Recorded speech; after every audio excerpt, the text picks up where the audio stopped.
আমি প্রচুর অ্যামাউন্টের গোল্ড বিক্রি করে ফেলেছিলাম। ফাইন্যান্সিয়ালি একটা মানুষ বিপদে পড়লে কিভাবে দিন পার করতে হয়, কিভাবে মিতব্যয়ী হতে হয়, কিছুটা শিক্ষা নিয়েছি।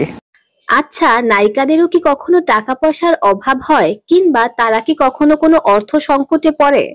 তাও আবার সে যদি হয় সাধারণ কোনো মানুষ না, ঢালিউড কুইন এবং শাকিব খানের স্ত্রী, তাহলে কি বিশ্বাস করবেন? হ্যাঁ, জয় জন্ম নেওয়ার পরপরই প্রচন্ড অর্থ কষ্টে পড়েছিলেন অপু বিশ্বাস, স্বীকার করেছেন তিনি নিজে। এটা সময়টা বলে দিই, সেটা হচ্ছে আমার বাচ্চার পর যখন আমি বাংলাদেশে ব্যাক করি তখন। সেই মুহূর্তে তার কাছে যত গয়নাগাটি ছিল সেগুলো বিক্রি করে দিতে হয়েছিল তার। তখনও কিন্তু সাকিব অপুর ডিভোর্স হয়নি, হয়তো বা জয় কেন হলো এটা নিয়ে সাকিব খান তখন তার উপর খুব রেগেছিল, আর এই কারণেই তাকে কোনো টাকা পয়সা দেন নাই, আর এ কারণেই অর্থ কষ্টে পড়েছিলেন অপু বিশ্বাস। যদিও সবকিছু ঠিক হয়ে গেলে জয়ের খরচ অবশ্যই সাকিব খান দেন, কিন্তু তারপরেও অর্থ কষ্টে যে তিনি পড়েছিলেন সেটাই শেয়ার করেন একটি ইন্টারভিউতে।